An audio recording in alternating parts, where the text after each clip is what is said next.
Os grandes impérios da antiguidade migraram em dado momento do horizonte agrícola para o horizonte civilizado. A civilização ocidental clássica greco-romana é desse tempo. As sociedades do Ocidente iam aos poucos, suplantando a realidade agrária, ganhando herança das civilizações orientais que haviam desenvolvido todo um ciclo evolutivo, atingindo o horizonte civilizado com gigantescas estruturas de seus estados teológicos. Os grandes impérios do Egito, da Assíria, da Babilônia, da China, os reinos da Índia, o pequeno reino de Israel, o fabuloso império da Pérsia, constituíram verdadeiros estados teológicos, onde humano e divino se uniam em estrutura única e gigantesca. A Pérsia assinalaria o apogeu das civilizações orientais e foi o último elo da grande cadeia evolutiva que, em novo estado de desenvolvimento, ganharia as contribuições dos gregos e romanos na libertação do Estado do domínio teológico. A separação dos dois poderes, o político e o religioso. Importantes núcleos civilizatórios gregos, Esparta e Atenas, ganham destinações diferentes nesse processo. Esparta passa a refletir o estado político por excelência, enquanto Atenas ofertaria ao mundo a democracia que emerge da maturação de um estado teológico animado pelos deuses, mas impulsionado pelo hábito da crítica e da reflexão. Um novo ciclo da evolução humana, com democracia e o surgimento do individualismo, que pela reflexão crítica instaurava noções de direitos do homem e o horizonte civilizado em novos aspectos. Nos estados teológicos que marcaram as civilizações antigas, a estrutura política assemelhava-se à estrutura metafísica ou divina. A religião e o Estado se modelavam reciprocamente, um sobre o outro e vice-versa. Já no desdobramento do horizonte civilizado, a religião refletia o sistema político e social. Os deuses eram principalmente as forças da natureza, como anteriormente sob o horizonte agrícola, mas agora mais profundamente personalizados e dotados de uma realidade dramática. Reflexão, simbolismo e desenvolvimento do pensamento abstrato.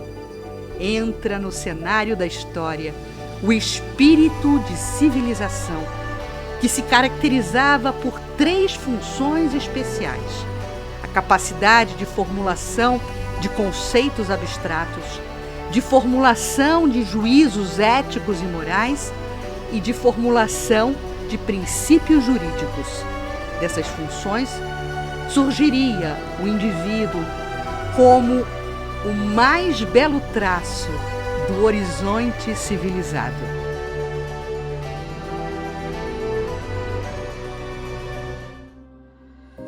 Afirma Herculano Pires que a evolução do espírito está bem clara nesse imenso processo de desenvolvimento histórico da humanidade. Na organização tribal, o homem se libertou da condição animal e do julgo absoluto das forças da natureza para elaborar a sua condição própria. Na organização agrícola, ele aprendeu a dominar a natureza e submetê-la ao seu serviço, mas caiu prisioneiro da estrutura social. No horizonte civilizado, ele começa a romper os liames da organização social para descobrir-se a si mesmo, o que só fará quando se tornar um indivíduo.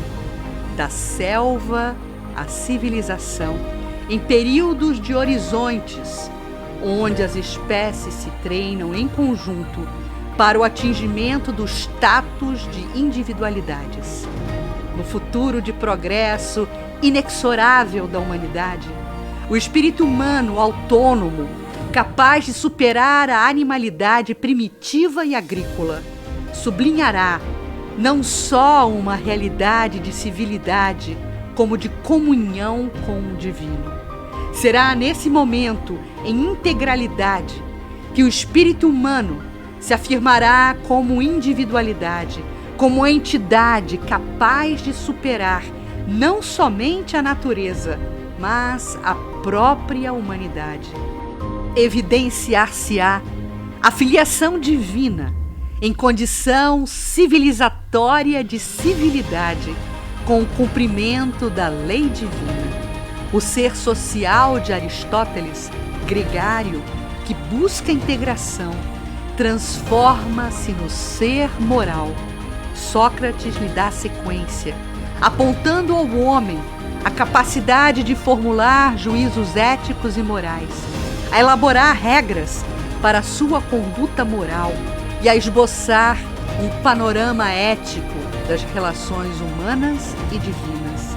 No século XIX, com Kardec, aprendemos que o homem é culminância, a conjugação de matéria e espírito, de princípio material e princípio inteligente do universo, modificando-se e evoluindo no carrossel do tempo. A humanidade deixa de ser uma espécie para se transformar num devir. Inaugura-se uma nova forma de manifestação psíquica, que é o mediunismo oracular. Os juízos éticos, morais e jurídicos remodelam as antigas formas de relações mediúnicas do homem com os espíritos. São nos oráculos, nos intercâmbios com o sagrado, que o homem civilizado vai evidenciar sincretismo, não mais as formas de adoração do horizonte tribal e agrícola, mas a chancela das conquistas mentais do homem na longa evolução que realizou até a civilização. Forças aglutinadas do primarismo ancestral em conjugação com processos mais complexos. Qual um adolescente que reelabora em seu íntimo os sonhos, os temores e as esperanças provenientes das primeiras visualizações do mundo. Os cultos oraculares suplantavam a fase infantil de indiferenciação psíquica, porém em experiência coletiva. Não havia nos oráculos a individualização mediúnica. Embora existisse um médium, ora chamado de oráculo, ora de pitonisa, e embora existisse uma entidade comunicante, as mensagens eram dadas através de processos impessoais. O murmúrio da brisa no bosque, o correr das águas na fonte, ou o médium que respondia diretamente, mas com rumores confusos dos sons da natureza. Em todos os casos, cabia ao sacerdote decifrar as respostas, interpretar os sinais. O mediunismo oracular foi uma forma de transição para o culto individual dos espíritos e a individualização mediúnica. Contudo, essa individualização mostra-nos a existência de grandes idealizações coletivas, que são uma espécie de sonhos da humanidade. Os arquétipos, a teoria do inconsciente coletivo de Jung. Para o Espiritismo, as coincidências históricas, os traumas coletivos não representam um rosário de lendas e de superstições. Pelo contrário, ratificam a autenticidade dos arquétipos como grandes visões coletivas de realidades espirituais que não puderam ser entendidas na infância da humanidade. O fantástico das interpretações não nega a realidade dos fatos. As coincidências históricas serviram para confirmar os fatos. A lenda do dilúvio, do bíblico Noé ao seu correspondente grego Deucalião, e a personagem assíria de Gilgamesh reproduziu por toda parte, em tempos variados e em culturas diversas, uma alegoria espiritual, advertindo os homens quanto às exigências da evolução que se traduzem na iminente necessidade de espiritualização.